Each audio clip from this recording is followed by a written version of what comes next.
Thank you. Mr. Mallory from WPSD Local 6 now has a question for Mr. Conway. Attorney General Conway, in the last few days, the Democratic Party, the White House, has really been on the attack against the U.S. Chamber of Commerce. Vice President Biden accusing them of collecting millions of dollars from secret donors trying to influence the elections. David Axelrod called the chamber a threat to our democracy. I believe he meant the U.S. Chamber, not the Paducah Area Chamber of Commerce. But what is your stance on this?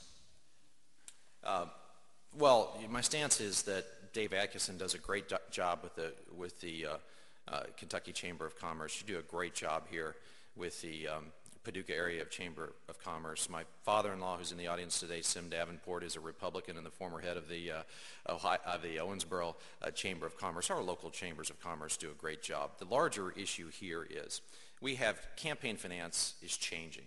It's changing.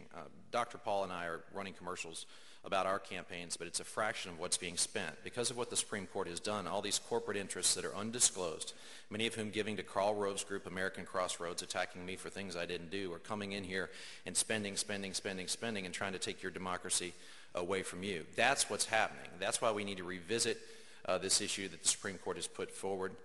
I think our local chambers do a great job, but I don't think the U.S. Chamber ought to be in here in support of a candidate that's questioned civil rights and questioned the Americans with Disabilities Act.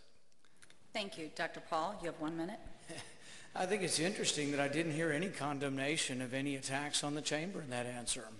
Interestingly, MoveOn.org, the liberal organization, one of the most liberal organizations in our country, one of the most anti-business organizations, is running ads here in support of Jack, saying that the chamber is breaking the law.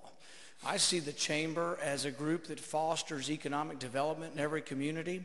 And actually, our side kind of laughed when MoveOn.org put on these ads. In fact, we would encourage you to keep attacking the chamber because the chamber is probably more popular than any politician running for office. So please, your side, if you like this, keep on attacking the chamber.